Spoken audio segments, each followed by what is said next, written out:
ನಮಸ್ತೆ ಸ್ನೇಹಿತರೆ, ಇವತ್ತು ನಾವು ಪ್ರಥಮ BA ಸಮಾಜಶಾಸ್ತ್ರದ ಭೂಮಿಕೆಯಲ್ಲಿ ತುಂಬಾ ಮುಖ್ಯವಾಗಿರುವಂತಹ ಒಂದು ಪ್ರಶ್ನೆಯ ಪಾಯಿಂಟ್ಸನ್ನು ತಿಳಿತಾ ಅದರ ವಿವರಣೆಯನ್ನು ಕೂಡ ತಿಳಿಯುವ. ಅದು ಘಟಕ 24 ಕೊನೆಯದಾಗಿರುವಂತಹ ಒಂದು ಪಾಠ. ಘಟಕ 24ರಲ್ಲಿ ಸಾಮಾಜಿಕ ಬದಲಾವಣೆಯ ಅಂಶಗಳು. ಸಾಮಾಜಿಕ ಬದಲಾವಣೆಯ ಅಂಶಗಳು ಪುಟ ಸಂಖ್ಯೆ 431ರಲ್ಲಿದೆ ನೋಡಿ. 431 ತೆಗೆಯಿರಿ. 431ರಲ್ಲಿ ಸಾಮಾಜಿಕ ಬದಲಾವಣೆಯ ಅಂಶಗಳಿದೆ. ಸಾಮಾಜಿಕ ಬದಲಾವಣೆಯ ಅಂಶಗಳ ಬಗ್ಗೆ ಪ್ರಶ್ನೆ ಪತ್ರಿಕೆಯಲ್ಲಿ ಹಲವು ಬಾರಿ ಕೇಳಿದ್ದಾರೆ. 15 ಅಂಕಕ್ಕೆ ಬಂದಿರುವಂತಹ ಪ್ರಶ್ನೆ ಸಾಮಾಜಿಕ ಬದಲಾವಣೆಯ ಅಂಶಗಳು. ಸಾಮಾಜಿಕ ಬದಲಾವಣೆಯ ಅಂಶಗಳಲ್ಲಿ ಒಟ್ಟು 5 ಪಾಯಿಂಟ್ಸ್ಗಳನ್ನು ನಾವು ಕಾಣ್ತೇವೆ. ಒಟ್ಟು 5 ಪಾಯಿಂಟ್ಸ್ ಸಾಮಾಜಿಕ ಬದಲಾವಣೆಯ ಅಂಶಗಳಲ್ಲಿದೆ. ಇದರಲ್ಲಿ ಬರುವಂಥ ಪಾಯಿಂಟ್ಸ್, ನೀವು ಪಾಯಿಂಟ್ಸ್ ಬುಕ್ಕನ್ನು ಮಾಡಿಕೊಂಡ್ರೆ ಆ ಪಾಯಿಂಟ್ಸ್ ಬುಕ್ಕಲ್ಲಿ ಪಾಯಿಂಟ್ಸನ್ನು ಬರೀರಿ. ಸಾಮಾಜಿಕ ಬದಲಾವಣೆಯ ಅಂಶ ಅಂತ ಬರೆದು ನಂತರ ಅದರಲ್ಲಿ ಬೌದ್ಧಿಕ ಅಂಶಗಳು, ಜೈವಿಕ ಅಂಶಗಳು, ತಂತ್ರಜ್ಞಾನದ ಅಂಶಗಳು, ಸಾಂಸ್ಕೃತಿಕ ಅಂಶಗಳು, ಶೈಕ್ಷಣಿಕ ಅಂಶಗಳು. ಸಾಮಾಜಿಕ ಬದಲಾವಣೆಯ ಅಂಶಗಳು 15 ಅಂಕಕ್ಕೆ ಕೇಳಿರುವಂತಹ ಪ್ರಶ್ನೆ. 15 ಅಂಕದ ಪ್ರಶ್ನೆಗೆ ನೀವು 4ರಿಂದ 5 ಪುಟದಷ್ಟು ಉತ್ತರವನ್ನು ಬರೀಬೇಕು. ಪ್ರತಿಯೊಂದು ಪುಟದಲ್ಲೂ ಕೂಡ ಒಂದೊಂದು ಪಾಯಿಂಟ್ಸನ್ನು ಬರೆದು ನೀವು ವಿವರಿಸ್ತಾ ಹೋಗಬೇಕು. ಮೊದಲಿಗೆ ಸಾಮಾಜಿಕ ಬದಲಾವಣೆಯ ಅಂಶವನ್ನು ಬರೀಬೇಕಾದ್ರೆ ಸ್ವಲ್ಪ ಪೀಠಿಕೆಯನ್ನು ಬರೆದು ನಂತರ ಅರ್ಥವನ್ನು ಬರೀಬೇಕು. ಸಾಮಾಜಿಕ ಬದಲಾವಣೆಯ ಅರ್ಥವನ್ನು ನೀವು ಬರೀಬೇಕು. ಅದಾದ ನಂತರ ಸಾಮಾಜಿಕ ಬದಲಾವಣೆಯ ಅಂಶಗಳ ಪಾಯಿಂಟ್ಸ್ಗಳನ್ನು ಬರೀಬೇಕು. ಈ ಪಾಯಿಂಟ್ಸ್ಗಳನ್ನು ಅಲ್ಲಿ ಆ ಪುಟದಲ್ಲಿ ಮೊದಲನೆಯ ಪುಟದಲ್ಲಿ ಎಲ್ಲ ನೇರವಾಗಿ ಇದೇ ರೀತಿಯಾಗಿ ಬರೀರಿ. ಒಂದು ಭೌತಿಕ ಅಂಶ, ಜೈವಿಕ ಅಂಶ, ತಂತ್ರಜ್ಞಾನದ ಅಂಶ, ಸಾಂಸ್ಕೃತಿಕ ಅಂಶಗಳು ಹಾಗೆ ಶೈಕ್ಷಣಿಕ ಅಂಶಗಳು ನೇರವಾಗಿ ಬರೆಯಿರಿ. ಅದಾದ ನಂತರ ಸಾಮಾಜಿಕ ಬದಲಾವಣೆಯ ಅಂಶಗಳ ವಿವರಣೆಯನ್ನು ತಿಳಿದುಕೊಳ್ಳೋಣ ಅಂತ ಹೇಳಿ ಮೊದಲನೆಯ ಪಾಯಿಂಟ್ ಮತ್ತಿನ ಪುಟದಲ್ಲಿ, ಅಂದರೆ ಈ ರೀತಿ ಪುಟವನ್ನು ಮಾಡಿ ಮತ್ತಿನ ಒಂದು ಆರಂಭದಲ್ಲಿ ಒಂದು ಪಾಯಿಂಟನ್ನು ಹಾಕಿ ಭೌತಿಕ ಅಂಶಗಳು ಅಂತ ಬರೆಯಿರಿ. ಭೌತಿಕ ಅಂಶಗಳು ಅಂತ ಬರೆದು ಅದರ ಅಂಡರ್ಲೈನನ್ನು ಕೂಡ ಮಾಡಿಕೊಳ್ಳಿ. ನಂತರ ಸಂಪೂರ್ಣ ಒಂದು ಪುಟದಷ್ಟು ನೀವು ಭೌತಿಕ ಅಂಶವನ್ನೇ ವಿವರಿಸ್ತಾ ಹೋಗಬೇಕು. ಎರಡನೆಯ ಪುಟದಲ್ಲಿ ಜೈವಿಕ ಅಂಶಗಳು ಅಂತ ಬರೀರಿ. ಅದನ್ನು ಕೂಡ ಒಂದು ಪುಟ ಸಂಪೂರ್ಣವಾಗಿ ಜೈವಿಕ ಅಂಶಗಳ ಬಗ್ಗೆ ಬರೀರಿ. ಮೂರನೇ ಪುಟದಲ್ಲಿ ತಂತ್ರಜ್ಞಾನದ ಅಂಶಗಳು ಅಂತ ಬರೆದು ತಂತ್ರಜ್ಞಾನದ ಅಂಶಗಳನ್ನೇ ಬರೀರಿ. 4ನೇ ಪುಟದಲ್ಲಿ ಸಾಂಸ್ಕೃತಿಕ ಅಂಶಗಳು ಅಂತ ಬರೆದು ಅದನ್ನೇ ಬರೀರಿ. 5ನೇ ಪುಟದಲ್ಲಿ ಶೈಕ್ಷಣಿಕ ಅಂಶಗಳು ಅಂತ ಹೇಳಿ ಅದನ್ನೇ ಬರೀರಿ. ಕೊನೆಯದಾದ 1/4 ಪುಟದಷ್ಟು ಮುಕ್ತಾಯದ ವಿಷಯವನ್ನು ಬರೀರಿ. ಈ ರೀತಿಯಾಗಿ ಇವೆಲ್ಲವೂ ಕೂಡ ಸಾಮಾಜಿಕ ಬದಲಾವಣೆಯ ಅಂಶಗಳಲ್ಲಿ ಒಳಗೊಂಡಿರುವಂಥ ವಿಚಾರಗಳಾಗಿದೆ. ಇನ್ನಷ್ಟು ವಿಚಾರಗಳನ್ನು ಕೂಡ ನಾವು ಇದರ ಬಗ್ಗೆ ತಿಳ್ಕೊಳ್ಬೇಕಾಗಿದೆ ಅಂತ ಹೇಳಿ ಅದೇ ರೀತಿ ಒಂದು 1/4 ಪುಟದಷ್ಟು ನೀವು ಮುಕ್ತಾಯವನ್ನು ಹಾಕಿ ಬರೀರಿ. ಇಷ್ಟು ಮಾಡಿದರೆ ನಿಮಗೆ ಒಳ್ಳೆಯ ಅಂಕಗಳೇ ಸಿಗ್ತದೆ. ಈ ಪಾಯಿಂಟ್ಸ್ಗಳನ್ನು ಸರಿಯಾಗಿ ನೆನಪಲ್ಲಿಟ್ಕೊಳ್ಳಿ. ಸಾಮಾಜಿಕ ಬದಲಾವಣೆಯ ಅಂಶಗಳ ಪಾಯಿಂಟ್ಸ್ಗಳನ್ನು ನನ್ನ ಜೊತೆಗೆ ನೀವು ಕೂಡ ಹೇಳ್ಕೊಳ್ಳಿ. 2 ಬಾರಿ ಹೇಳ್ಕೊಂಡ್ರೆ ಆ ಪಾಯಿಂಟ್ಸ್ಗಳು ನಮ್ಮ ಮನಸ್ಸಿನಲ್ಲಿ ಹಾಗೆ ಅಚ್ಚಾಗಿ ಕುಳಿತಿರ್ತದೆ. ಯಾವಾಗ ನಾವು ಓದ್ತೇವೆ ಆವಾಗ ಪಾಯಿಂಟ್ಸ್ಗಳು ನೆನಪಿಗೆ ಬರ್ತದೆ. ನಂತರ ವಿವರಣೆಯನ್ನು ಯಾವ ರೀತಿ ಬರಿಬೇಕು ಅಂತ ಹೇಳಿ ನಾನು ನಿಮಗೆ ತಿಳಿಸ್ತಾ ಹೋಗ್ತೇನೆ. ಮೊದಲಿಗೆ ನಾವು ಪಾಯಿಂಟ್ಸ್ ಕಲಿಯುವುದರ ಜೊತೆಗೆ ನೀವು ಕೂಡ, ನಾನು ಹೇಳುವುದರ ಜೊತೆಗೆ ನೀವು ಕೂಡ ಕಲಿತಾ ಹೋಗಬೇಕು. ಆವಾಗ ನೀವು ಒಂದು ವಿಡಿಯೋವನ್ನು ನೋಡಿದ್ದಕ್ಕೆ ಸಾರ್ಥಕ ಆಗ್ತದೆ. ಇಲ್ಲ ಅಂತಂದರೆ ಸುಮ್ಮನೆ ಸಮಯ ಕೂಡ ವ್ಯರ್ಥ ಆಗ್ತದೆ, ನಿಮ್ಮ ಬೇರೆ ಕೆಲಸಗಳು ಕೂಡ ಉಳಿತದಲ್ವ. ಆವಾಗ ನೀವು ಪಾಯಿಂಟ್ಸ್ನ ಜೊತೆಗೆ ಕಲಿತ್ರೆ ಅಭ್ಯಾಸ ಕೂಡ ಮಾಡಿದ ಹಾಗೆ ಆಗ್ತದೆ. ಹಾಗೆ ಅದರ ಜೊತೆಗೆ ನಿಮ್ಮ ಪರೀಕ್ಷೆ ತಯಾರಿ ಕೂಡ ಆಗಿರ್ತದೆ. ಸಾಮಾಜಿಕ ಬದಲಾವಣೆಯ ಅಂಶಗಳು ಒಂದು ಹೇಳಿ. ಬೌದ್ಧಿಕ ಅಂಶಗಳು 2 ಬಾರಿ ಆ ಪಾಯಿಂಟ್ಸನ್ನು ಹೇಳ್ಕೊಳ್ಳಿ. ಭೌತಿಕ ಅಂಶಗಳು 2, ಜೈವಿಕ ಅಂಶಗಳು 3, ತಂತ್ರಜ್ಞಾನದ ಅಂಶಗಳು, ಸಾಂಸ್ಕೃತಿಕ ಅಂಶಗಳು, ಶೈಕ್ಷಣಿಕ ಅಂಶಗಳು. ಮತ್ತೊಮ್ಮೆ ಹೇಳ್ಕೊಳ್ಳಿ. ಭೌತಿಕ ಅಂಶಗಳು, ಜೈವಿಕ ಅಂಶಗಳು, ತಂತ್ರಜ್ಞಾನದ ಅಂಶಗಳು, ಸಾಂಸ್ಕೃತಿಕ ಅಂಶಗಳು, ಶೈಕ್ಷಣಿಕ ಅಂಶಗಳು. ಒಮ್ಮೆ ನೋಡಿಕೊಂಡು ಪಾಯಿಂಟ್ಸನ್ನು ಹೇಳಿ. ನಂತರ ನೋಡದೆ ಕಣ್ಣು ಮುಚ್ಚಿಕೊಂಡು ನಿಮ್ಮ ಪಾಯಿಂಟ್ಸ್ಗಳು ನಿಮಗೆ ಬರ್ತದಾ, ಪಾಯಿಂಟ್ಸ್ಗಳು ನಿಮಗೆ ನೆನಪಾಗ್ತದೆ ಎನ್ನುವಂಥದ್ದನ್ನು ನೀವು ಪರೀಕ್ಷೆ ಮಾಡಬೇಕು. ಕಣ್ಣು ಮುಚ್ಚಿಕೊಂಡು ಸಾಮಾಜಿಕ ಬದಲಾವಣೆಯ ಅಂಶಗಳು ಅಂತ ಹೇಳಿ ಕಣ್ಣು ಮುಚ್ಚಿ ಹೇಳ್ಕೊಳ್ಳಿ. ಭೌತಿಕ ಅಂಶಗಳು, ಜೈವಿಕ ಅಂಶಗಳು. ಪಾಯಿಂಟ್ಸ್ಗಳು ನೆನಪಿಗೆ ಬರಲಿಲ್ಲ ಅಂತಂದರೆ ಆ ಕ್ಷಣದಲ್ಲಿ ಕಣ್ಣು ಓಪನ್ ಮಾಡಿಕೊಂಡು ಆ ಪಾಯಿಂಟ್ಸ್ಗಳನ್ನು ನೋಡಿಕೊಂಡು ಓದಿ. ಮತ್ತೊಮ್ಮೆ ಕಣ್ಣು ಮುಚ್ಚಿ ಆ ಪಾಯಿಂಟ್ಸ್ಗಳನ್ನು ಹೇಳಿ. ಆವಾಗ ಖಂಡಿತವಾಗಿಯೂ ಕೂಡ ಆ ಪಾಯಿಂಟ್ಸ್ಗಳು ನಿಮಗೆ ಬರ್ತದೆ. ಈಗ ಜೈವಿಕ ಅಂಶಗಳು, ಭೌತಿಕ ಅಂಶಗಳು, ತಂತ್ರಜ್ಞಾನದ ಅಂಶಗಳು, ಸಾಂಸ್ಕೃತಿಕ ಅಂಶಗಳು, ಶೈಕ್ಷಣಿಕ ಅಂಶಗಳ ವಿವರಣೆಯನ್ನು ತಿಳ್ಕೊಳ್ಳುವ.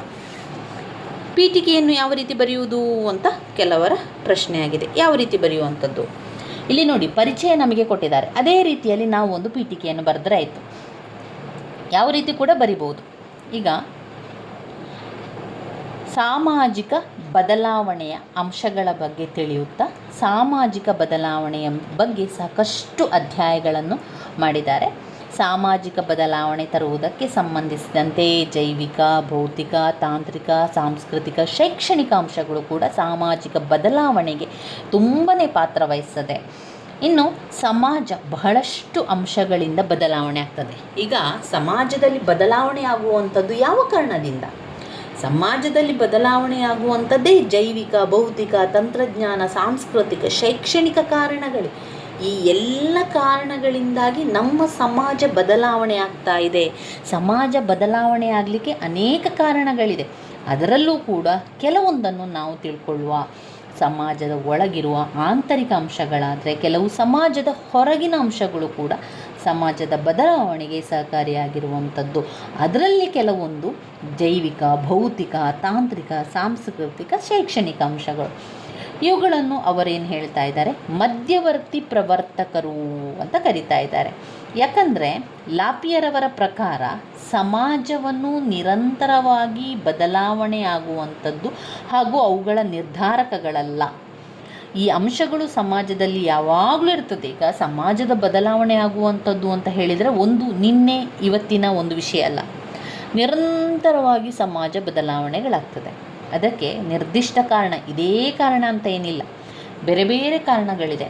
ಕೆಲವು ಸಮಾಜದ ಒಳಗಿನ ವಿಷಯ ಇರ್ಬೋದು, ಸಮಾಜದ ಹೊರಗಿನ ವಿಷಯ ಕೂಡ ಇರ್ಬೋದು ಅಂತ ಅವರು ಹೇಳುವಂಥದ್ದು. ಇಲ್ಲಿ ಸಾಮಾಜಿಕ ಬದಲಾವಣೆಯ ಅಂಶಗಳು ಸಮಾಜದಲ್ಲಿ ಬದಲಾವಣೆಯನ್ನು ಎರಡು ರೀತಿಯಲ್ಲಿ ನಿಯಂತ್ರಿಸ್ತದೆ. ಒಂದು, ಬದಲಾವಣೆಯ ವೇಗ ಹಾಗೂ ಪ್ರಮಾಣವನ್ನು ನಿರ್ಧರಿಸುತ್ತದೆ. ಎರಡು, ಬದಲಾವಣೆಯ ದಿಸೆಯನ್ನೇ ಸಹ ನಿರ್ಧರಿಸುತ್ತದೆ ಎನ್ನುವಂಥದ್ದು ಅವರ ಒಂದು ವಿಚಾರ. ಇವಿಷ್ಟು ವಿಚಾರವನ್ನು ನೀವು ಪೀಠಿಕೆಯಲ್ಲಿ ಬರೆಯಿರಿ.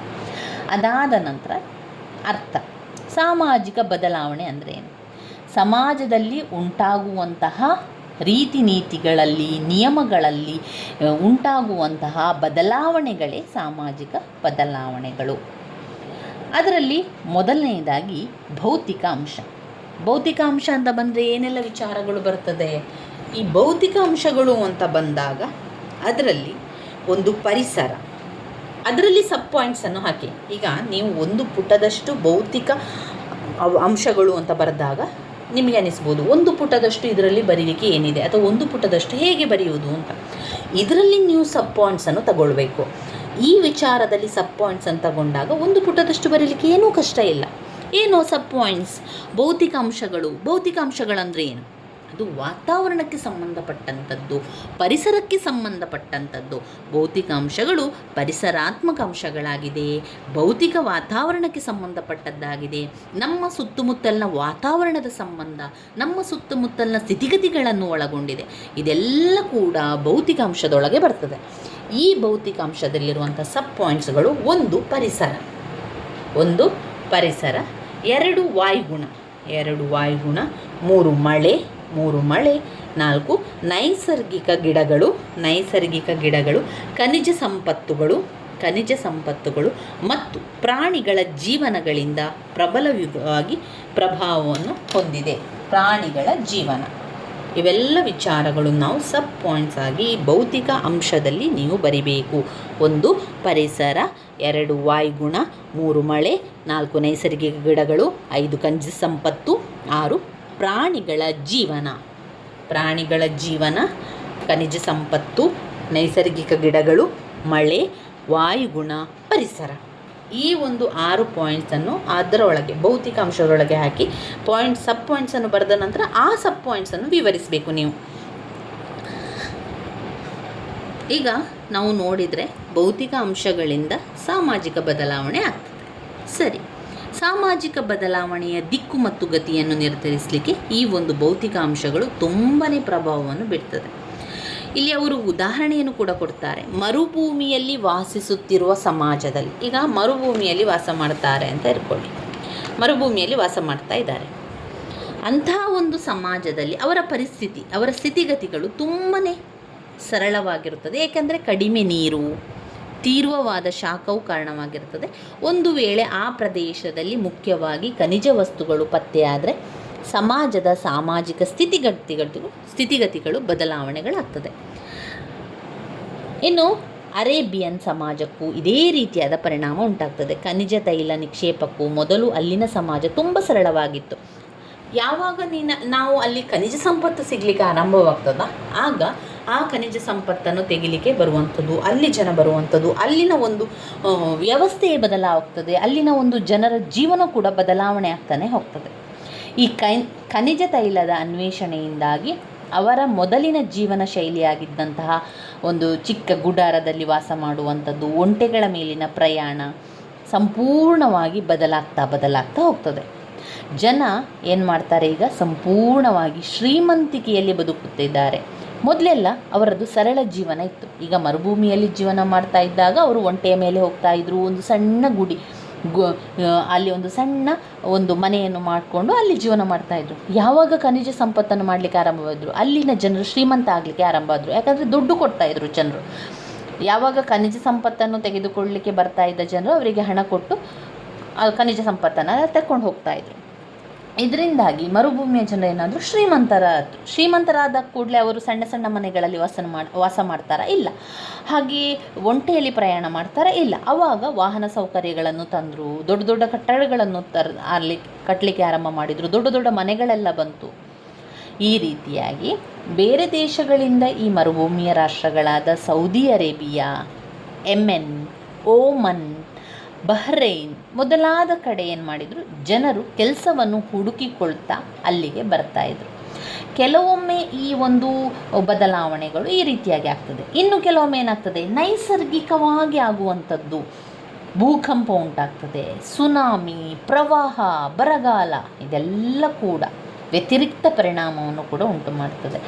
ಇಲ್ಲಿ ಅವರು ಉದಾಹರಣೆಯಾಗಿ 2004ರಲ್ಲಿ ತಮಿಳುನಾಡಿನ ಸಮುದ್ರ ತೀರದಲ್ಲಿ ಸುನಾಮಿ ಆಗ್ತದೆ. ಆ ಸುನಾಮಿಯಿಂದಾಗಿ ಮಹಾರಾಷ್ಟ್ರದಲ್ಲಾದಂತಹ ಭೂಕಂಪ ಇರ್ಬೋದು, 2011ರಲ್ಲಿ ಜಪಾನ್ ರಾಷ್ಟ್ರದಲ್ಲಿ ಸಂಭವಿಸಿದ ಪರಿಣಾಮಗಳೇನು ಮಾಡ್ತದೆ, ಅದೆಲ್ಲ ವಿಚಾರಗಳು ಈಗಲೂ ಕೂಡ ನಮ್ಮ ಮನಸ್ಸಿನಲ್ಲಿ ಹಸಿರಾಗಿರ್ತದೆ. ಒಂದು ರೀತಿಯ ಸಂಪದ್ಭರಿತ ಸುವ್ಯವಸ್ಥಿತ ಸಮಾಜವನ್ನೇನು ಮಾಡ್ತದೆ, ಬಡತನ ಉಂಟಾಗ್ತದೆ, ಅದರಲ್ಲಿ ಬದಲಾವಣೆಗಳು ಉಂಟಾಗ್ತದೆ. ತುಂಬಾ ಶ್ರೀಮಂತವಾಗಿರುವಂತಹ ದೇಶ ಬಡತನ ಕೇಳಿಯುವಂಥದ್ದು, ಇದೆಲ್ಲ ಕೂಡ ಈ ರೀತಿಯ ಒಂದು ಕಾರಣಗಳಿಂದಾಗಿ ಉಂಟಾಗ್ತದೆ ಅಲ್ವಾ? ಅಭಿವೃದ್ಧಿ ಜೊತೆಗೆ ಆಗುವಂತಹ ಪರಿಸರಾತ್ಮಕ ಮಾಲಿನ್ಯವನ್ನು ನಾವು ನಿರ್ಲಕ್ಷಿಸಲು ಸಾಧ್ಯವೇ ಇಲ್ಲ. ಪರಿಸರಾತ್ಮಕ ಪರಿಸ್ಥಿತಿಯಲ್ಲಿ ಆಗುವಂತಹ ಬದಲಾವಣೆಗಳು ಇದುವೇ ಭೌತಿಕ ಅಂಶಗಳು ಸಾಮಾಜಿಕ ಬದಲಾವಣೆಗೆ ಕಾರಣ ಆಗಿರ್ತದೆ. ಪರಿಸರಾತ್ಮಕ ಪರಿಸ್ಥಿತಿಯಲ್ಲಿ ಆಗುವ ಯಾವುದೇ ಬದಲಾವಣೆ ಸಾಮಾಜಿಕ ವ್ಯವಸ್ಥೆಯ ಸ್ವರೂಪದ ಬದಲಾವಣೆಯಲ್ಲಿ ಗಾಢವಾದ ಪರಿಣಾಮ ಕೂಡ ಉಂಟು ಮಾಡ್ತದೆ. ಮಾನವ ಜೀವನದಲ್ಲಿ ಹಾಗೂ ತಂತ್ರಜ್ಞಾನದಲ್ಲಿ ಎಷ್ಟೇ ಮುಂದುವರಿದರೂ ಸಹ ಅವನು ಪರಿಸರಾತ್ಮಕ ಅಂಶಗಳನ್ನು ನಿಯಂತ್ರಿಸಲಾರ. ಆದ್ದರಿಂದ ಸಾಮಾಜಿಕ ರಚನೆ, ಸಂಸ್ಕೃತಿ ಭೌತಿಕ ಅಂಶಗಳಿಂದ ತುಂಬ ಪ್ರಭಾವಿತವಾಗಿದೆ ಮತ್ತು ಅವುಗಳಿಂದಾಗಿ ಅವು ಬದಲಾವಣೆ ಕೂಡ ಹೊಂದುತ್ತದೆ. ಪರಿಸರಾತ್ಮಕ ಅಂಶಗಳಿಂದಾಗಿ ಮಾರ್ಪಾಡು ಕೂಡ ಆಗ್ತದೆ. ಇದು ಭೌತಿಕ ಅಂಶದಲ್ಲಿ ನಾವು ಕಾಣುವಂಥದ್ದು.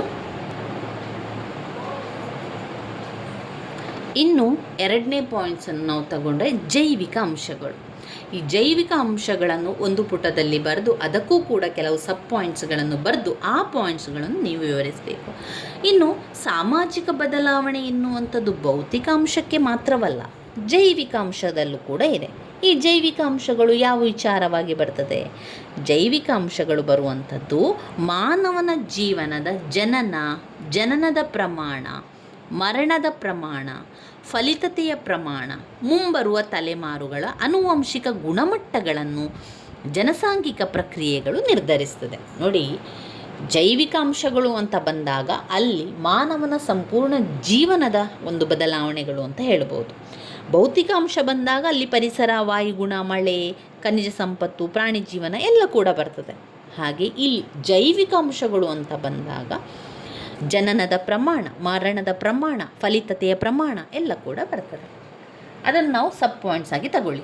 ಜನನದ ಪ್ರಮಾಣ, ಮರಣ ಪ್ರಮಾಣ, ಫಲಿತತೆಯ ಪ್ರಮಾಣ, ತಲೆಮಾರುಗಳ ಆನುವಂಶಿಕ ಗುಣ ಎಲ್ಲ ಸಬ್ ಪಾಯಿಂಟ್ಸ್ ಆಗಿ ತಗೊಳ್ಳಿ. ಸಾಮಾಜಿಕ ಬದಲಾವಣೆಯ ಪ್ರಕ್ರಿಯೆಯಲ್ಲಿ ಈ ಜೈವಿಕ ಅಂಶಗಳು ಕೂಡ ತುಂಬಾ ಮುಖ್ಯವಾಗಿರ್ತದೆ. ಯಾರು ಕೂಡ ಉದಾಸೀನ ಮಾಡಲಾರರು. ಈ ಅಂಶವನ್ನು ನಾವು ಜನಸಂಖ್ಯಾ ಅಂಶಗಳು ಅಂತ ಕರಿತೇವೆ. ಮಾನವ ಜೀವನದ ಗುಣಮಟ್ಟವನ್ನು ನಿರ್ಧರಿಸುವಲ್ಲಿ ವಾತಾವರಣದ ಅಂಶಗಳು ಕೂಡ ತುಂಬಾ ಸಹಾಯ ಮಾಡುವಂಥದ್ದು. ಅಷ್ಟೇ ಅಲ್ಲದೆ ಆನುವಂಶಿಕತೆ ಕೂಡ ಪ್ರಾಮುಖ್ಯತೆ ಹೊಂದಿದೆ. ಮಾನವ ಜೈವಿಕ ಅಂಶಗಳು ಸಮಾಜದಲ್ಲಿ ವಾಸಿಸುತ್ತಿರುವ ವಿವಿಧ ತಲೆಮಾರಿನ ಜನರ ಸಂಖ್ಯೆ, ರಚನೆ, ಆಯ್ಕೆ ಮತ್ತು ಆನುವಂಶಿಕ ಗುಣಗಳನ್ನು ಕೂಡ ನಿರ್ಧರಿಸುತ್ತದೆ. ಜನಸಂಖ್ಯೆಯ ಗುಣಮಟ್ಟ ಮತ್ತು ಗಾತ್ರದಲ್ಲಿನ ಬದಲಾವಣೆಯು ಸಾಮಾಜಿಕ ಸಂಘಟನೆಗಳ ಸ್ವರೂಪದ ಮೇಲೆ ಕೂಡ ಬದಲಾವಣೆ ಉಂಟು ಮಾಡುವುದಲ್ಲದೆ ಜೊತೆಗೆ ಅದರ ಪದ್ಧತಿಗಳು, ಸಂಪ್ರದಾಯಗಳು, ಸಂಘಗಳು ಮುಂತಾದವುಗಳ ಮೇಲೂ ಪರಿಣಾಮ ಬೀರ್ತದೆ. ಜನಸಂಖ್ಯೆಯ ಗಾತ್ರವು ಸಮಾಜದ ರೀತಿ ಮತ್ತು ರಚನೆಯನ್ನು ನಿರ್ಧರಿಸುತ್ತದೆ. ಸಂಖ್ಯೆಗಳು, ರಚನೆ, ಜನನ ಪ್ರಮಾಣ, ಮರಣ ಪ್ರಮಾಣ, ಫಲಿತತೆ ಪ್ರಮಾಣ ಮತ್ತು ಮುಂಬರುವ ತಲೆಮಾರುಗಳ ಆನುವಂಶಿಕ ಗುಣಮಟ್ಟಗಳನ್ನು ಜನಸಾಂಘಿಕ ಪ್ರಕ್ರಿಯೆಗಳು ನಿರ್ಧರಿಸುತ್ತದೆ. ಜನಸಾಂಘಿಕ ಅಂಶಗಳು ಮತ್ತು ಸಾಮಾಜಿಕ ಅಂಶಗಳ ನಡುವೆ ಪಾರಸ್ಪರಿಕ ಒಡನಾಟವಿರುತ್ತದೆ. ಉದಾಹರಣೆಯಲ್ಲಿ ನಾವು ನೋಡಿದರೆ, ಲಿಂಗಾನುಪಾತದಲ್ಲಿ ಸ್ತ್ರೀ ಪುರುಷರ ನಡುವಿನ ಪ್ರಮಾಣದಲ್ಲಿನ ವ್ಯತ್ಯಾಸವು ಸಮಾಜದ ಮೇಲೆ ತುಂಬಾ ಪರಿಣಾಮ ಬೀರುತ್ತದೆ.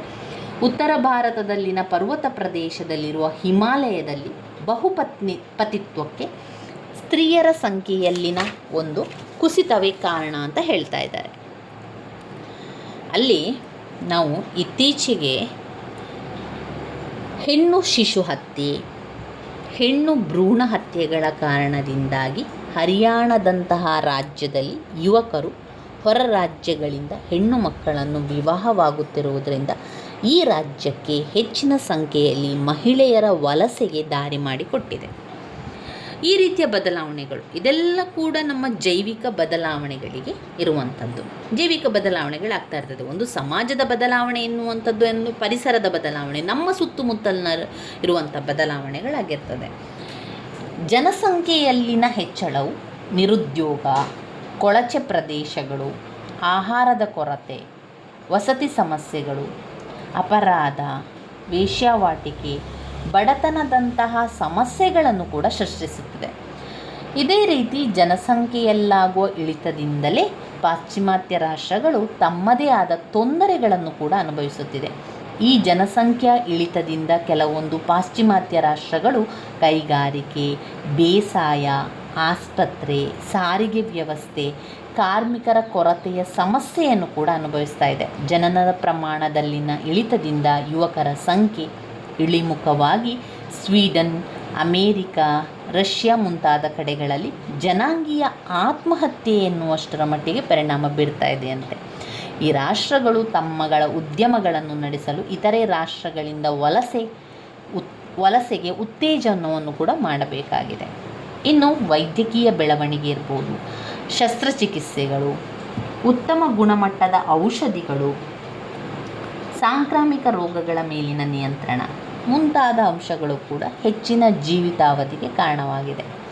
ಪಾಶ್ಚಿಮಾತ್ಯ ರಾಷ್ಟ್ರಗಳಲ್ಲದೆ ಹೆಚ್ಚಿನ ಮಟ್ಟದ ಏಷ್ಯನ್ ರಾಷ್ಟ್ರಗಳಲ್ಲಿಯೂ ಸಹ ವಯೋವೃದ್ಧರನ್ನು ನೋಡಿಕೊಳ್ಳುವ ಸಮಸ್ಯೆಯ ಹೆಚ್ಚಳ ಕಂಡುಬರ್ತಾ ಇದೆ. ವೈದ್ಯಕೀಯ ನಿಗಾ ಆಸ್ಪತ್ರೆಗಳು, ದಾದಿಯರು, ನಿವೃತ್ತಿ ವೇತನ ಮುಂತಾದವುಗಳು ಕೂಡ ವಯೋವೃದ್ಧರಿಗೆ ಅಗತ್ಯವಾಗಿದೆ. ಇದೆಲ್ಲ ಕೂಡ ಒಂದು ಪ್ರದೇಶದಲ್ಲಿನಲ್ಲಿ ಜನಸಂಖ್ಯೆ ಕಡಿಮೆ ಆಗ್ತಾ ಇರುವಂಥದ್ದು ಅಥವಾ ತೆಳ್ಳಗಾಗ್ತಾ ಇರುವಂಥದ್ದು ಅಂತ ಹೇಳ್ಬೋದು.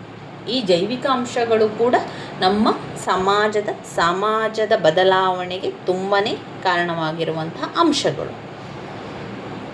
ಭಾರತೀಯ ಸಮಾಜದಲ್ಲಿ ವೃದ್ಧರನ್ನು ಕಡೆಗಣಿಸುವುದನ್ನು ಪಾಪ ಎಂದು ಪರಿಗಣಿಸಲಾಗಿದೆ.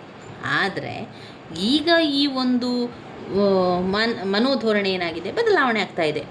ನಗರ ಪ್ರದೇಶಗಳಲ್ಲಿ ಈಗ ವೃದ್ಧಾಶ್ರಮಗಳು, ವೃದ್ಧರನ್ನು ನೋಡಿಕೊಳ್ಳುವ ವಿಶೇಷ ಸಂಸ್ಥೆಗಳು ಕೂಡ ಹುಟ್ಟಿಕೊಂಡಿತು. ನಗರದ ಸಣ್ಣ ಕುಟುಂಬಗಳಲ್ಲಿ ಪತಿ ಪತ್ನಿಯರಿಬ್ಬರು ಉದ್ಯೋಗ ಮಾಡುತ್ತಾರೋ ಅವರಿಗೆ ವೃದ್ಧರನ್ನು ಗಮನಿಸಲು ಸಮಯ ಅಭಾವ ಕಾಡುತ್ತದೆ. ಈ ಕಾರಣದಿಂದ ಏನಾಗ್ತದೆ, ಆ ವೃದ್ಧರು ವೃದ್ಧಾಶ್ರಮಗಳಿಗೆ ಕಳುಹಿಸಲು ಪ್ರಮುಖ ಕಾರಣ ಆಗ್ತದೆ. ಆದ್ದರಿಂದ ಜನಸಂಖ್ಯೆಯ ವಿಸ್ತೀರ್ಣ ಮತ್ತು ಗುಣಮಟ್ಟ ಸಮಾಜದ ಮೇಲೆ ನೇರ ಪರಿಣಾಮ ಬೀರುತ್ತದೆ. ಇದೆಲ್ಲ ಕೂಡ ನಮ್ಮ ಜೈವಿಕ ಅಂಶಗಳಲ್ಲಿ ಬರುವಂಥದ್ದು. ಸಾಮಾಜಿಕ ಬದಲಾವಣೆಗೆ ಕಾರಣವಾಗುವಂತಹ ಅಂಶಗಳಲ್ಲಿ ಜೈವಿಕ ಅಂಶಗಳು ಒಂದು ಅಂತ. ಈ ಒಂದು ಪುಟದಷ್ಟು ಇಷ್ಟೊಂದು ವಿವರಣೆಗಳನ್ನು ನಾವು ಬರಿತಾ ಹೋಗ್ಬೋದು. ಇನ್ನಷ್ಟು ವಿವರಣೆಗಳು ನಿಮಗೆ ಗೊತ್ತಿರುವ ರೀತಿಯಲ್ಲಿ ವಿವರಣೆಯನ್ನು ಬರಿಬೋದು. ಈ ವಿಷಯಕ್ಕೆ ಸಂಬಂಧಪಟ್ಟಂತೆ ನಿಮಗೆ ಎಷ್ಟು ವಿಚಾರಗಳು ಗೊತ್ತಿದೆ ಆ ಎಲ್ಲ ವಿಚಾರಗಳನ್ನು ನೀವು ಈ ವಿವರಣೆಯ ಒಳಗಡೆ ಬರಿಬೋದು. ಇನ್ನು 3ನೇ ಪಾಯಿಂಟ್ಸ್ ನೋಡಿದೆ, ತಂತ್ರಜ್ಞಾನದ ಅಂಶಗಳು. ತಂತ್ರಜ್ಞಾನದ ಅಂಶಗಳಲ್ಲಿ ಕೂಡ 3 ಸಬ್ ಪಾಯಿಂಟ್ಸ್ಗಳನ್ನು ನೀವು ಬರೀಬೇಕಾಗ್ತದೆ. ತಂತ್ರಜ್ಞಾನದ ಅಂಶಗಳಲ್ಲಿ ವಿಜ್ಞಾನ ಮತ್ತು ತಂತ್ರಜ್ಞಾನದ ಬೆಳವಣಿಗೆ ಸಾಮಾಜಿಕ ಸಾಂಸ್ಕೃತಿಕ ಜೀವನದ ಪ್ರತಿಯೊಂದು ಅಂಶದ ಮೇಲೆ ಕೂಡ ಅಗಾಧವಾದ ಪ್ರಭಾವ ಬೀರ್ತದೆ. ವಿಜ್ಞಾನ ಕ್ಷೇತ್ರದಲ್ಲಿ ಗಳಿಸಿದ ಜ್ಞಾನವನ್ನು ಮಾನವನ ಜೀವನದಲ್ಲಿನ ಸಮಸ್ಯೆಗಳನ್ನು ಉಪಶಮನ ಮಾಡಲಿಕ್ಕೆ ಅನ್ವಯಿಸಿದಾಗ ಅದು ತಂತ್ರಜ್ಞಾನವಾಗ್ತದೆ. ಆದ್ದರಿಂದ ವೈಜ್ಞಾನಿಕ ಜ್ಞಾನದ ಬಳಕೆ ಮತ್ತು ಹೊಸ ತಂತ್ರಜ್ಞಾನದ ಅಳವಡಿಕೆಯು ಮಾನವನ ಮುನ್ನಡೆಯನ್ನು ಉತ್ತೇಜಿಸುತ್ತದೆ. ಈ 3 ಅಂಶಗಳನ್ನು ಇಲ್ಲಿ ಅವರು ಹೇಳಿದ್ದಾರೆ. ಒಂದು, ಜ್ಞಾನದ ಅನ್ವಯಿಕತೆ. 2, ಜ್ಞಾನವನ್ನು ಅನ್ವಯಿಸುವುದರಲ್ಲಿ ಉಪಯೋಗಿಸುವ ವಿಧಾನ. 3, ಅನ್ವಯಿಸಿದ ಮೇಲೆ ಉಂಟಾಗುವ ಸಮಸ್ಯೆ. 1, ಜ್ಞಾನದ ಅನ್ವಯಿಕತೆ. 2, ಜ್ಞಾನವನ್ನು ಅನ್ವಯಿಸುವುದರಲ್ಲಿ ಉಪಯೋಗಿಸುವ ವಿಧಾನ. 3ನೇದು, ಜ್ಞಾನವನ್ನು ಅನ್ವಯಿಸಿದ ಮೇಲೆ ಉಂಟಾಗುವ ಸಮಸ್ಯೆಯ ಕಡೆಗಿನ ಗಮನ. ಇದೆಲ್ಲ ಕೂಡ ತಾಂತ್ರಿಕ ಅನ್ವೇಷಣೆಗಳಾಗಿದ್ದು ಸಾಮಾಜಿಕ ಬದಲಾವಣೆ ತರುವಲ್ಲಿ ಪ್ರಧಾನ ಅಂಶವಾಗಿದೆ. ಮಾನವ ತನ್ನ ಜೀವನ ಹೆಚ್ಚು ಸುಖಕರವಾಗಿರಲೆಂದು ಮಾನವನೇ ಸೃಷ್ಟಿಸಿದ ಪರಿಸ್ಥಿತಿಗಳನ್ನು ತಂತ್ರಜ್ಞಾನದ ಅಂಶಗಳು ಕೂಡ ಪ್ರತಿನಿಧಿಸುತ್ತದೆ. ಹಲವು ತಾಂತ್ರಿಕ ಅಂಶಗಳು ಮಾನವನ ಬೇಡಿಕೆಗಳನ್ನು ಪೂರೈಸಲು ಕಂಡುಹಿಡಿಯಲ್ಪಟ್ಟವು. ಮಾನವನ ಜೀವನದಲ್ಲಿ ವಿಸ್ತಾರವಾದ ಬದಲಾವಣೆಯನ್ನು ಚಕ್ರ, ದಿಕ್ಸೂಚಿ, ಸಿಡಿಮದ್ದು, ಮುದ್ರಣಯಂತ್ರ, ಮೋಟಾರು ಕಾರು, ಉಗಿಯಂತ್ರ, ರೇಡಿಯೋ ಮತ್ತು ದೂರದರ್ಶನ, ವಿಮಾನ, ಮೊಬೈಲ್ ಫೋನ್ ಮತ್ತು ಗಣಕಯಂತ್ರಗಳು ತಂದಿರ್ತದೆ. ಸಮಾಜದಲ್ಲಿನ ಸಾಮಾಜಿಕ, ಆರ್ಥಿಕ, ಸಾಂಸ್ಕೃತಿಕ ಬದಲಾವಣೆಗಳು ಕೂಡ ನಮಗೆ ಗೋಚರವಾಗ್ತದೆ. ತಂತ್ರಜ್ಞಾನ ತುಂಬ ಬೆಳವಣಿಗೆ ಆಗ್ತಾ ಇದೆ.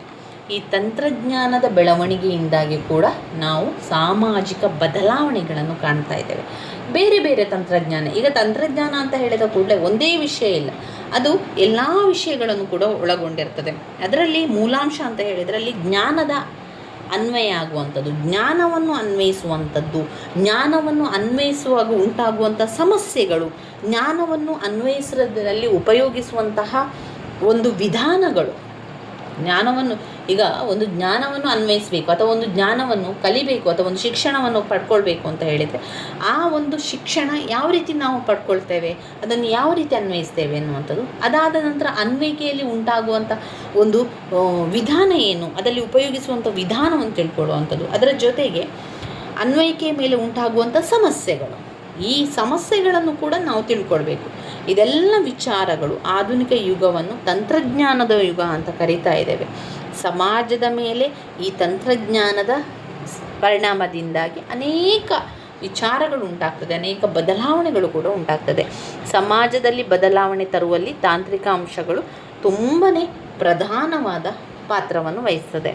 ಇಲ್ಲಿ ಅವರು ವಿಲಿಯಂ ಫೀಲ್ಡಿಂಗ್ ಆಗ್ಬರ್ನ್ ಮತ್ತು ಥರ್ಸ್ಟೇನ್ ವೆಬ್ಲಿನ್ ಅವಲೋಕಿಸಿದ್ದಾರೆ. ತಮ್ಮ ಪರಿಸರವನ್ನು ಮಾರ್ಪಡಿಸಲಿಕ್ಕೆ ಮಾನವನನ್ನು ತಂತ್ರಜ್ಞಾನ ಸಶಕ್ತಗೊಳಿಸಿದೆ ಮತ್ತು ಭೌತಿಕ ಮುನ್ನಡೆಯನ್ನು ತಂದಿದೆ ಅಂತ ಹೇಳಿದ್ದಾರೆ. ಅಷ್ಟೇ ಅಲ್ಲದೆ ಇದು ಪದ್ಧತಿಗಳಲ್ಲಿ, ಸಂಪ್ರದಾಯಗಳಲ್ಲಿ ಮತ್ತು ಸಾಮಾಜಿಕ ವ್ಯವಸ್ಥೆಯಲ್ಲಿ ಮಾರ್ಪಾಡನ್ನು ತಂದಿದೆ. ವಿಲಿಯಂ ಫೀಲ್ಡಿಂಗ್ ಆಗ್ಬರ್ನ್ ಮತ್ತು ಮೇಯರ್ ನಿಮ್ಕಫ್ ಅವರು ಸಮೂಹ ಮಾಧ್ಯಮಗಳಲ್ಲೊಂದಾದ ಬಾನುಲಿಯು ಅಮೇರಿಕ ಸಮಾಜದ ಮೇಲೆ ಉಂಟಾದ ಪರಿಣಾಮ 150 ಪರಿಣಾಮಗಳನ್ನು ಅವರು ಗುರುತಿಸಿದ್ದಾರೆ. ಮಾಹಿತಿ ತಂತ್ರಜ್ಞಾನದಲ್ಲಿನ ಸ್ಫೋಟವು ಭಾರತದಲ್ಲಿ ಬಹಳಷ್ಟು ಬದಲಾವಣೆಗಳನ್ನು ತಂದಿದೆ. ತಂತ್ರಜ್ಞಾನವು ಜನರ ಸಂಸ್ಕೃತಿಯ ಮೇಲೆ ಗಾಢ ಪ್ರಭಾವವನ್ನು ಬೀರಿದೆ. ತಂತ್ರಜ್ಞಾನದ ಪರಿಣಾಮವನ್ನು ನಾವು ಔದ್ಯೋಗೀಕರಣದ ವೇಗದಲ್ಲಿ, ನಗರೀಕರಣದ ಬೆಳವಣಿಗೆಯಲ್ಲಿ, ಆಧುನಿಕ ಸಮಾಜದ ನಿರ್ಮಾಣದಲ್ಲಿ, ಸಾರಿಗೆ ಮತ್ತು ಸಂವಹನ ಸಾಧನಗಳ ಕ್ಷಿಪ್ರ ಹಾಗೂ ಪರಿಣಾಮಕಾರಿ ಬಳಕೆಯಲ್ಲಿ ಕಾಣಬಹುದು. ಇದು ಆರ್ಥಿಕತೆಯಲ್ಲಿನ ಪರಿವರ್ತನೆಗೆ ಮತ್ತು ಸಾಮಾಜಿಕ ಸಂಸ್ಥೆಗಳಲ್ಲಿ ಬದಲಾವಣೆಗೆ ದಾರಿ ಮಾಡಿಕೊಡ್ತದೆ. ಇನ್ನು 4ನೇ ಪಾಯಿಂಟ್ಸಲ್ಲಿ ನಾವು ನೋಡಿದರೆ ಸಾಂಸ್ಕೃತಿಕ ಅಂಶಗಳು. ಸಾಂಸ್ಕೃತಿಕ ಅಂಶಗಳು ಹೇಗೆ ಬದಲಾವಣೆ ತರ್ತದೆ ಅಂತ ನಿಮ್ಮ ಯೋಚನೆ ಇರಬಹುದು. ಸಾಮಾಜಿಕ ಬದಲಾವಣೆಯ ಅಂಶಗಳಲ್ಲಿ ಸಾಂಸ್ಕೃತಿಕ ಅಂಶ ಒಂದು ಆಗಿರ್ತದೆ. ಇದರ ಒಂದು ಸಬ್ ಪಾಯಿಂಟ್ಸ್ ಅಂತ ಹೇಳಿದರೆ ನಾವೇನು ಬರಿಬೇಕು? ಜ್ಞಾನ, ನಂಬಿಕೆ, ಕಲೆ, ಆದರ್ಶಗಳು, ಕಾನೂನು, ಪದ್ಧತಿ, ಇತರೆ ಸಾಮರ್ಥ್ಯ. ನೋಡಿ, ಇದನ್ನೇ ನೀವು ಸಾಂಸ್ಕೃತಿಕ ಅಂಶದಲ್ಲಿ ಸಬ್ ಪಾಯಿಂಟ್ಸ್ ಆಗಿ ಬರಿಬೇಕು. ಯಾವುದೆಲ್ಲ ಮತ್ತೊಮ್ಮೆ ಹೇಳ್ತೇನೆ. ಸಾಂಸ್ಕೃತಿಕ ಅಂಶಗಳಲ್ಲಿರುವಂಥ ಸಬ್ ಪಾಯಿಂಟ್ಸ್ಗಳು: ಜ್ಞಾನ, ನಂಬಿಕೆ, ಕಲೆ. ಜ್ಞಾನ, ನಂಬಿಕೆ, ಕಲೆ, ಆದರ್ಶ, ಕಾನೂನು, ಪದ್ಧತಿ. ಜ್ಞಾನ, ನಂಬಿಕೆ, ಕಲೆ, ಆದರ್ಶಗಳು, ಕಾನೂನು, ಪದ್ಧತಿಗಳು, ಇತರೆ ಸಾಮರ್ಥ್ಯ. ಇದು ಸಾಂಸ್ಕೃತಿಕ ಅಂಶಗಳಲ್ಲಿ ನಾವು ತಗೊಳ್ಬೇಕು.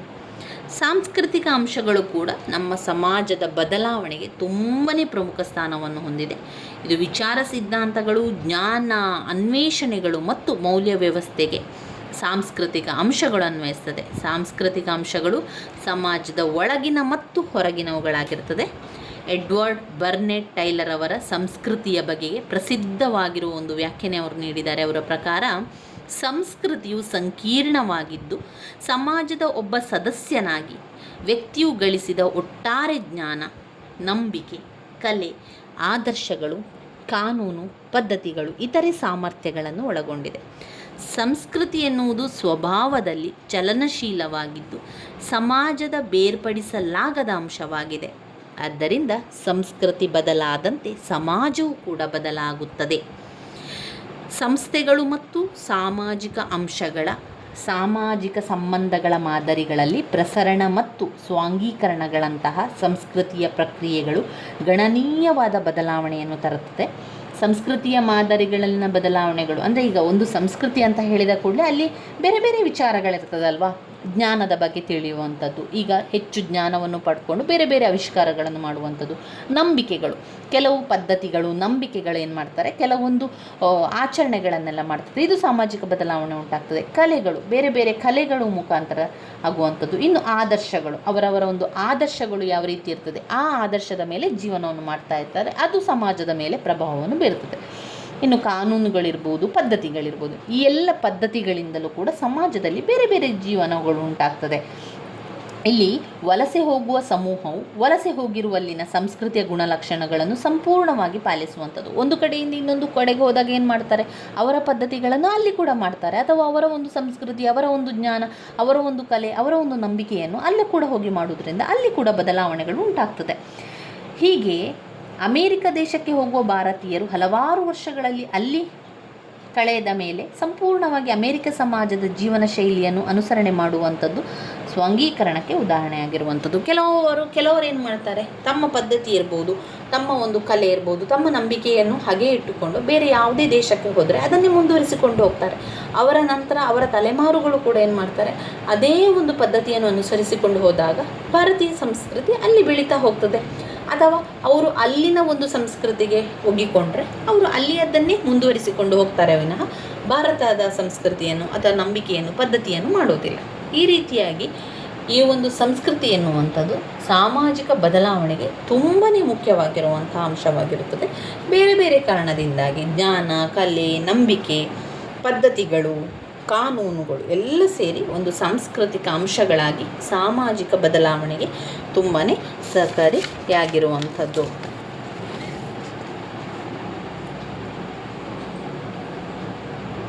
ಪ್ರಾಮಾಣಿಕ ಮಾರ್ಗಗಳ ಮತ್ತು ಪರಿಶ್ರಮದ ಮೂಲಕವಾಗಿ ಸಂಪತ್ತು ಸಂಗ್ರಹಣೆ ಮತ್ತು ಲಾಭ ಮಾಡಿದಾಗ ಅದನ್ನು ದೇವರ ಕಾಣಿಕೆ ಅಂತ ಪರಿಗಣಿಸ್ತೇವೆ.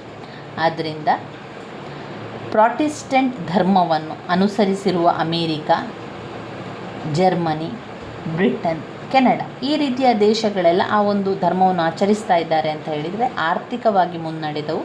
ಇನ್ನೊಂದೆಡೆ ಹಿಂದೂ, ಬೌದ್ಧ, ಜೊರಾಸ್ಟ್ರಿಯನ್, ಇಸ್ಲಾಂ, ಕ್ಯಾಥೋಲಿಕ್ ಧರ್ಮಗಳಂತಹ ಪ್ರಾಚೀನ ಧರ್ಮಗಳನ್ನು ಕೂಡ ಅನುಸರಿಸುತ್ತಿದ್ದ ಭಾರತ, ಇಟಲಿ ಮತ್ತು ಕೆಲವು ಏಷ್ಯನ್ ರಾಷ್ಟ್ರಗಳು ಆರ್ಥಿಕವಾಗಿ ಹಿಂದುಳಿದವು. ಯಾವುದೇ ರೀತಿಯ ಸಂಪತ್ತಿನ ಸಂಗ್ರಹವು ಪಾಪವಾಗಿದ್ದು ಇದು ಜನರಿಂದ ದೇವರನ್ನು ದೂರವಿರಿಸುತ್ತದೆ ಎಂದು ಪ್ರಚಾರ ಮಾಡಿದ್ದವು. ಹೀಗಾಗಿ ಈ ಸಮಾಜದಲ್ಲಿ ಪರಿಶ್ರಮಕ್ಕೆ ಮತ್ತು ಲಾಭ ಮಾಡುವುದಕ್ಕೆ ಪ್ರೋತ್ಸಾಹವಿರಲಿಲ್ಲ. ಸಂಸ್ಕೃತಿಯ ಎಲ್ಲ ಪರಿಕರಗಳು ಒಂದೇ ವೇಗಗತಿಯಲ್ಲಿ ಬದಲಾಗುವುದಿಲ್ಲ. ಇಲ್ಲಿ ಅಕ್ಬರ್ ನೀಡಿರುವ ಸಾಂಸ್ಕೃತಿಕ ಹಿಂಬೀಳಿಕೆ ಸಿದ್ಧಾಂತ ತುಂಬಾ ಮಹತ್ವವಾಗಿದೆ. ಅಕ್ಬರ್ನವರು ತಮ್ಮ ಪುಸ್ತಕವಾದ ಸೋಷಿಯಲ್ ಚೇಂಜ್ನಲ್ಲಿ ಸಾಂಸ್ಕೃತಿಕ ಹಿಂಬೀಳಿಕೆಯ ಸಿದ್ಧಾಂತವನ್ನು ಮಂಡಿಸಿದ್ದಾರೆ. ಅವರು ಸಂಸ್ಕೃತಿಯನ್ನು 2 ಭಾಗವಾಗಿ ಹೇಳ್ತಾರೆ. ಒಂದು ಭೌತ ಸಂಸ್ಕೃತಿ, ಮತ್ತೊಂದು ಅಭೌತ ಸಂಸ್ಕೃತಿ. ಭೌತ ಸಂಸ್ಕೃತಿ ಮತ್ತು ಅಭೌತ ಸಂಸ್ಕೃತಿ ಏನಿದೆ ಇದರಲ್ಲಿ, ಭೌತ ಸಂಸ್ಕೃತಿಯಲ್ಲಿ ಏನಿದೆ ಅಥವಾ ಅಭೌತ ಸಂಸ್ಕೃತಿಯಲ್ಲಿ ಏನಿದೆ ಎನ್ನುವಂಥದ್ದನ್ನು ಸ್ವಲ್ಪ ತಿಳ್ಕೊಳ್ಳೋಣ. ಭೌತ ಸಂಸ್ಕೃತಿಯು ಯಂತ್ರಗಳು, ವಿವಿಧ ಬಗೆಯ ಮನೆಗಳು, ಸಂಚಾರ ಸಾಧನಗಳು ಮುಂತಾದವುಗಳು ಒಳಗೊಂಡಿರ್ತದೆ. ಗೊತ್ತಾಯ್ತಾ? ಈ ಬೌದ್ಧ ಸಂಸ್ಕೃತಿಯಲ್ಲಿ ಏನಿರ್ತದೆ, ಮನೆಗಳು, ಯಂತ್ರಗಳು, ಸಂಚಾರ ಸಾಧನಗಳು ಇದೆಲ್ಲ ಕೂಡ ಬೌದ್ಧ ಸಂಸ್ಕೃತಿಯಲ್ಲಿರುವಂಥದ್ದು. ಇನ್ನು ಅಭೌತ ಸಂಸ್ಕೃತಿಗಳು ಅಂದರೆ ಏನು? ಅಭೌತ ಸಂಸ್ಕೃತಿಯಲ್ಲಿ ಬರುವಂಥದ್ದು ಪದ್ಧತಿಗಳು, ನಾವು ಮಾಡುವಂತಹ ಪದ್ಧತಿಗಳು, ಸಂಪ್ರದಾಯಗಳು, ಆದರ್ಶಗಳು, ಸಂಸ್ಥೆಗಳು, ಮೌಲ್ಯಗಳು ಇದೆಲ್ಲ ಕೂಡ ಅಭೌತ ಸಂಸ್ಕೃತಿಯಲ್ಲಿರುವಂಥದ್ದು. ಅಕ್ಬರ್ನವರ ದೃಷ್ಟಿಯಲ್ಲಿ ಬೌದ್ಧ ಸಂಸ್ಕೃತಿ ಮತ್ತು ಅಭೌತ ಸಂಸ್ಕೃತಿಗಳ ನಡುವೆ ಅಸಮತೋಲನವಿರುತ್ತದೆ. ಈ ಅಸಮತೋಲನವು ಬದಲಾವಣೆ ಹೊಂದುವ ವೇಗದಲ್ಲಿನ ವ್ಯತ್ಯಾಸದಿಂದಾಗಿ. ಅಕ್ಬರ್ನವರ ಪ್ರಕಾರ ಬೌದ್ಧ ಸಂಸ್ಕೃತಿಯು ತೀವ್ರ ಪ್ರಮಾಣದಲ್ಲಿ ಬದಲಾವಣೆ ಹೊಂದಿದರೆ ಅದೇ ಪ್ರಮಾಣದಲ್ಲಿ ಅಬೌದ್ಧ ಸಂಸ್ಕೃತಿಯು ಕೂಡ ಬದಲಾವಣೆ ಹೊಂದುವುದಿಲ್ಲ. ಹೀಗಾಗಿ ಇವುಗಳ ನಡುವೆ ಅಂತರ ಬಹಳವಾಗಿರುತ್ತದೆ. ಈ ಅಂತರವೇ ಹಿಂಬೀಳುವಿಕೆಗೆ ಉದಾಹರಣೆಗೆ ಆಧುನಿಕ ಕೈಗಾರಿಕಾ ಸಮಾಜದ ಬೆಳವಣಿಗೆಗೆ ಕೈಗಾರಿಕೆಯಲ್ಲಿನ ಯಂತ್ರಗಳ ಬಗೆಗಳಲ್ಲಿ ತೀವ್ರವಾಗಿ ಬದಲಾವಣೆಯನ್ನು ಕಾಣಬಹುದು. ಆದರೆ ಸಮಾಜದಲ್ಲಿನ ಜನರು ಇನ್ನೂ ಸಂಪ್ರದಾಯಸ್ಥರಾಗಿರ್ಬೋದು ಮತ್ತು ಅವಶ್ಯವಾದ ಶಿಕ್ಷಣದ ಕೊರತೆ ಹೊಂದಿರಬಹುದು. ಇಂತಹ ಸಂದರ್ಭದಲ್ಲಿ ತರಬೇತಿ ಹೊಂದಿದ ಕೆಲಸಗಾರರು ಸಿಗದೆ ಬಹಳಷ್ಟು ಉದ್ಯೋಗಗಳು ಖಾಲಿ ಬೀಳುವ ಪರಿಸ್ಥಿತಿ ಕೂಡ ಏರ್ಪಡ್ತದೆ. ಸಂಪೂರ್ಣ ಉದ್ಯೋಗಗಳು ಭರ್ತಿಯಾಗದೆ ಉದ್ಯಮಗಳು ಬೆಳವಣಿಗೆಯನ್ನು ಸಾಧಿಸುವುದಿಲ್ಲ. ಈ ರೀತಿಯಾದ ವಿಭಿನ್ನ ಬೆಳವಣಿಗೆಯು ಹಿಂಬೀಳಿಕೆಗೆ ಕಾರಣವಾಗ್ತದೆ. ಸಮಾಜ ಸಮತೋಲನ ಸಾಧಿಸಲು ತುಂಬ ಪ್ರಯತ್ನ ಪಡಬೇಕಾಗ್ತದೆ ಅಥವಾ ಬದಲಾವಣೆಯನ್ನು ವೇಗವಾಗಿ ಅಬೌದ್ಧ ಸಂಸ್ಕೃತಿಯು ಮಾಡಬೇಕಾಗ್ತದೆ. ಆಧುನಿಕ ಜೀವನದಲ್ಲಿನ ಹೊಂದಾಣಿಕೆಯ ಸಮಸ್ಯೆಯು ಬೌದ್ಧ ಅಂಶಗಳೊಡನೆ ಸರಿಸಮಾನವಾಗಿ ಅಬೌದ್ಧ ಅಂಶಗಳನ್ನು ಸಶಕ್ತಗೊಳಿಸುವುದು ಮುಖ್ಯವಾಗಿದೆ ಎಂದು ಅಕ್ಬರ್ನವರು ಆಲೋಚಿಸಿದ್ದಾರೆ. ಅವರ ಪ್ರಕಾರ ಸಂಸ್ಕೃತಿಯಲ್ಲಿ ಬೌದ್ಧ ಸಂಸ್ಕೃತಿ ಮತ್ತು ಅಬೌದ್ಧ ಸಂಸ್ಕೃತಿ ಎರಡೂ ಕೂಡ ಸಮಾನ ರೀತಿಯಲ್ಲಿ ಬದಲಾವಣೆಗಳು ತರುವಂಥದ್ದು. ಸಾಮಾಜಿಕ ಬದಲಾವಣೆಯ ಅಂಶಗಳಲ್ಲಿ ಅದೂ ಕೂಡ ತುಂಬಾ ಮುಖ್ಯವಾಗಿರುವಂಥದ್ದು. ಸಾಮಾಜಿಕ ಬದಲಾವಣೆಯ ಅಂಶಗಳಲ್ಲಿ ಬೌದ್ಧ ಸಂಸ್ಕೃತಿ ಮತ್ತು ಅಬೌದ್ಧ ಸಂಸ್ಕೃತಿಯು ಕೂಡ ತುಂಬಾ ಸಹಕಾರಿಯಾಗಿದೆ ಅಂತ ವಿವರಣೆಯನ್ನು ಕೊಡಿ. ಇನ್ನು ಕೊನೆಯದಾದ 5ನೇ ಪಾಯಿಂಟ್ಸ್ ಶೈಕ್ಷಣಿಕ ಅಂಶಗಳು. ಶೈಕ್ಷಣಿಕ ಅಂಶಗಳು ಕೂಡ ಸಾಮಾಜಿಕ ಬದಲಾವಣೆಯ ಅಂಶಗಳಾಗಿದೆ. ಸಾಮಾಜಿಕ ಬದಲಾವಣೆಗೆ ತುಂಬಾ ಸಹಕಾರಿಯಾಗಿರುವಂಥದ್ದು ಶೈಕ್ಷಣಿಕ ಅಂಶಗಳು.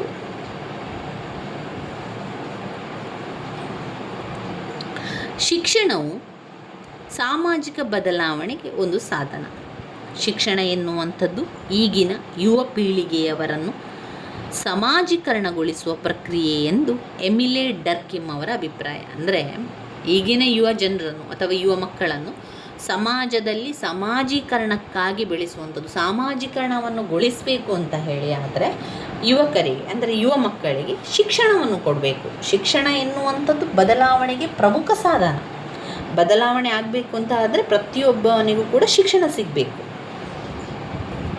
ಶಿಕ್ಷಣದ ಮೂಲಕ ಹಿರಿಯ ತಲೆಮಾರಿನವರು ನಮ್ಮ ಜ್ಞಾನ, ಪರಂಪರೆ ಮುಂತಾದವುಗಳನ್ನು ತಮ್ಮ ಮುಂದಿನ ಪೀಳಿಗೆಗೆ ರವಾನಿಸುತ್ತಾರೆ. ಶಿಕ್ಷಣವು ಸಮಾಜದ ಸದಸ್ಯರುಗಳ ಮಾನಸಿಕ ಸ್ಥಿತಿಯನ್ನು ಮತ್ತು ಧೋರಣೆಗಳನ್ನು ಕೂಡ ಬದಲಾಯಿಸುತ್ತದೆ. ಐತಿಹಾಸಿಕ ಕಾಲದಲ್ಲಿ ಶಿಕ್ಷಕರು ವಿದ್ಯಾರ್ಥಿಗಳನ್ನು ಜೀವನದ ಸರಿದಾರಿಯಲ್ಲಿರುವಂತೆ ಮಾಡಲು ಜವಾಬ್ದಾರಿಯನ್ನು ಹೊರುತ್ತಿದ್ದರು. ಗುರುಕುಲ ಶಿಕ್ಷಣ ಪದ್ಧತಿಯಲ್ಲಿ, ನೀವು ಗುರುಕುಲ ಶಿಕ್ಷಣ ಪದ್ಧತಿ ಕೇಳಿರ್ಬೋದು, ಅಲ್ಲಿ ಏನಾಗಿರ್ತದೆ, ವಿದ್ಯಾರ್ಥಿಗಳು ಶಿಕ್ಷಕರ ಮನೆಯಲ್ಲಿಯೇ ಇರುವಂಥದ್ದು. ಶಿಕ್ಷಣದ ಜೊತೆಗೆ ಉತ್ತಮವಾದ ಸಾಮಾಜಿಕ ನಡವಳಿಕೆ ಹೊಂದುವಂತೆ ಕಲಿಸುವಂಥದ್ದು. ಇಲ್ಲಿ ಶಿಕ್ಷಣ ಮಾತ್ರ ಅಲ್ಲ, ಮನೆ ಕೆಲಸಗಳನ್ನು ಮಾಡ್ತಾ ಮನೆ ಕೆಲಸಗಳನ್ನು ತಿಳ್ಕೊಳ್ತಾ ಹೋಗಬೇಕು. ಇದು ಬದಲಾವಣೆಗೆ ತುಂಬಾ ಸಹಕಾರಿಯಾಗಿರುವಂಥದ್ದು. ಸಾಮಾಜಿಕ ನಡವಳಿಕೆಯನ್ನು ಕೂಡ ಬೋಧಿಸ್ತಾರೆ, ಕೇವಲ ಶಿಕ್ಷಣ ಮಾತ್ರ ಅಲ್ಲ. ಕೆಲವು ಪಾಶ್ಚಿಮಾತ್ಯ ಸಮಾಜಗಳಲ್ಲೂ ಕೂಡ ಈ ಪರಿಸ್ಥಿತಿ ಇತ್ತು. ಈ ಒಂದು ಶಿಕ್ಷಣವು ವಿದ್ಯಾರ್ಥಿಗಳ ಮುಂದಿನ ಜೀವನ ಶೈಲಿಯನ್ನು ರೂಪಿಸಲು ಸಹ ಕಾರಣವಾಗಿದೆ. ಆಗಿನ ಶಿಕ್ಷಣವು ಧಾರ್ಮಿಕ ವಿಚಾರಗಳನ್ನು ಕಲಿಯುವುದನ್ನು ಸಹ ಒಳಗೊಂಡಿದ್ದು, ಈಗಿನ ಶಿಕ್ಷಣವು ವಿದ್ಯಾರ್ಥಿಗಳಲ್ಲಿ ಪ್ರಾಯೋಗಿಕ ಜ್ಞಾನವನ್ನು ನೀಡುತ್ತದೆ. ಈಗಿನ ಶಿಕ್ಷಣವು ಹೆಚ್ಚಿನ ವೈಶಿಷ್ಟ್ಯವನ್ನು ಕೂಡ ಒಳಗೊಂಡಿದ್ದು, ವಿಜ್ಞಾನ, ತಂತ್ರಜ್ಞಾನ, ವೈದ್ಯಕೀಯಗಳಂತಹ ಹಲವಾರು ಶಾಖೆಗಳನ್ನು ಕೂಡ ಹೊಂದಿದೆ. ಆಧುನಿಕ ಶಿಕ್ಷಣವು ವೈಜ್ಞಾನಿಕ ಮಾತ್ರವಲ್ಲದೆ ಜಾತ್ಯತೀತವಾಗಿದೆ. ಈಗ ಶಿಕ್ಷಣವು ಸಾಮಾಜಿಕ ವರ್ತನೆಯಲ್ಲಿಯೂ ಬದಲಾವಣೆಯನ್ನು ತರುತ್ತದೆ. ಇದು ವಿದ್ಯಾರ್ಥಿಯನ್ನು ಸಮಾಜದ ಚಟುವಟಿಕೆಗಳಲ್ಲಿ ಮತ್ತು ಅದರ ಪ್ರಗತಿಯಲ್ಲಿ ಪಾಲ್ಗೊಳ್ಳುವಂತೆ ಸಜ್ಜುಗೊಳಿಸುತ್ತದೆ. ಶಿಕ್ಷಣವು ನಮ್ಮ ಪದ್ಧತಿಗಳನ್ನು, ಸಂಪ್ರದಾಯಗಳನ್ನು, ನಡವಳಿಕೆಗಳನ್ನು, ಆದರ್ಶಗಳನ್ನು, ಧಾರ್ಮಿಕ ನಂಬಿಕೆಗಳನ್ನು ಮತ್ತು ತಾತ್ವಿಕ ತತ್ವಗಳನ್ನು ಕೂಡ ಪ್ರಭಾವಿಸುತ್ತದೆ. ಇದು ಮಾನವನನ್ನು ಹೆಚ್ಚು ವೈಚಾರಿಕ ವ್ಯಕ್ತಿಯನ್ನಾಗಿ ಮಾಡ್ತದೆ. ಶಿಕ್ಷಣವು ಮಾನವನ ದೃಷ್ಟಿಕೋನವನ್ನು ಕೂಡ ವಿಸ್ತರಿಸುತ್ತದೆ ಮತ್ತು ಪೂರ್ವಗ್ರಹಗಳು, ತಪ್ಪು ಗ್ರಹಿಕೆಗಳು, ಸಂಕುಚಿತ ಭಾವನೆಗಳು ಮುಂತಾದವುಗಳಿಂದ ಮಾನವನನ್ನು ಮುಕ್ತಗೊಳಿಸುತ್ತದೆ.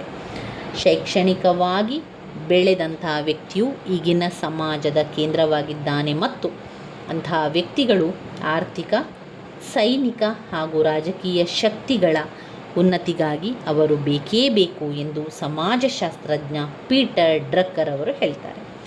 ಈ ಶಿಕ್ಷಣವು ರಾಜಕೀಯ ಮತ್ತು ಆರ್ಥಿಕ ಜಾಗೃತಿಯನ್ನು ಕೂಡ ಕೊಡ್ತದೆ.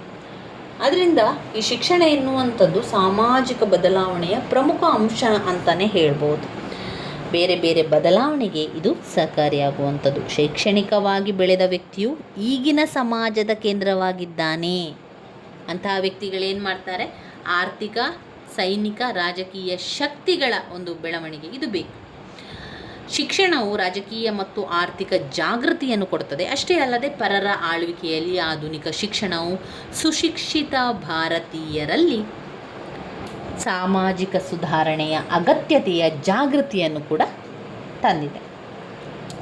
ಬ್ರಹ್ಮ ಸಮಾಜ, ಆರ್ಯ ಸಮಾಜ, ಪ್ರಾರ್ಥನಾ ಸಮಾಜ ಮುಂತಾದ ಸಾಮಾಜಿಕ ಮತ್ತು ಧಾರ್ಮಿಕ ಚಳುವಳಿಗಳು ಕಂದಾಚಾರ ಪದ್ಧತಿಗಳನ್ನು ನಿಯಂತ್ರಿಸಲು ಕಾನೂನುಗಳನ್ನು ತರಲು ಕೂಡ ಸಹಾಯ ಮಾಡ್ತದೆ. ಮಾನವ ಸಮಾಜದ ಹೆಚ್ಚಿನ ಸಂಖ್ಯೆಯಲ್ಲಿರುವ ಮಹಿಳೆಯರ ಜೀವನದಲ್ಲಿ ಮಹತ್ತರ ಬದಲಾವಣೆಗಳನ್ನು ಕೂಡ ಈ ಒಂದು ಶಿಕ್ಷಣ ತಂದಿದೆ. ಮೊದಲಿನಲ್ಲಿದ್ದಂತಹ ಒಂದು ಪುರುಷ ಪ್ರಧಾನ ಸಮಾಜದಲ್ಲಿ ಮಹಿಳೆಯರು ಕೂಡ ಶಿಕ್ಷಣ ಮೊದಲು, ಈಗ ಪುರುಷ ಪ್ರಧಾನ ಸಮಾಜದಲ್ಲಿ ಏನಿರ್ತು, ಮಹಿಳೆಯರಿಗೆ ಯಾವುದೇ ಸ್ಥಾನಮಾನ ಇರಲಿಲ್ಲ. ಮಹಿಳೆಯರಿಗೆ ಶಿಕ್ಷಣದಿಂದಲೂ ಕೂಡ ವಂಚಿತರಾಗಿದ್ದರು, ಅವರು ಶೋಷಣೆ ಕೂಡ ಒಳಗಾಗಿದ್ದರು. ಅದಾದ ನಂತರದಲ್ಲಿ ಏನಾಯಿತು, ಮಹಿಳೆಯರಿಗೂ ಕೂಡ ಶಿಕ್ಷಣ ಸಿಕ್ಕಿತು, ಅವರು ಶೋಷಣೆಯಿಂದ ಹೊರಬಂದರು. ಶಿಕ್ಷಣದ ಕಾರಣದಿಂದಾಗಿ ಮಹಿಳೆಯರ ಸ್ಥಿತಿ ಏನಾಗಿದೆ, ಈಗ ಸುಧಾರಿಸಿಕೊಂಡಿದೆ. ಮಹಿಳೆಯರು ಈಗ ನೈತಿಕತೆಯ ದ್ವಿಮುಖ ನೀತಿಯನ್ನು ಸಹಿಸುತ್ತಿಲ್ಲ. ಶಿಕ್ಷಣದ ಮೂಲಕ ಆಧುನಿಕ ಮಹಿಳೆ ಆರ್ಥಿಕವಾಗಿ ಸ್ವತಂತ್ರವಾಗಿದ್ದಾಳೆ. ಶೈಕ್ಷಣಿಕವಾಗಿ ಮತ್ತು ತಾಂತ್ರಿಕವಾಗಿ ಅರ್ಹತೆಯುಳ್ಳ ಮಹಿಳೆಯಾಗಿದ್ದಾಳೆ. ಹುದ್ದೆಗಳನ್ನು ತೆಗೆದುಕೊಂಡು ಸಮಾಜದ ಬೆಳವಣಿಗೆಗೆ ಕಾಣಿಕೆಯನ್ನು ಕೂಡ ನೀಡುತ್ತಿದ್ದಾಳೆ. ಉತ್ತಮ ಸಾಮಾಜಿಕ ಸ್ಥಿತಿಗೆ ಶಿಕ್ಷಣವು ಮಹಾದ್ವಾರವೆಂದು ಪರಿಗಣಿಸಲಾಗಿದೆ ಮತ್ತು ಅಪೇಕ್ಷಿತ ಸಾಮಾಜಿಕ ಬದಲಾವಣೆ ಕೂಡ ತರುವುದು ಇದರ ಕಾರ್ಯವಾಗಿದೆ. ಶಿಕ್ಷಣದಲ್ಲಿನ ಮುನ್ನಡೆ ಮಾನವ ಜೀವನದಲ್ಲಿ ಮಹತ್ತರ ಸುಧಾರಣೆಯನ್ನು ಕೂಡ ತಂದಿದೆ.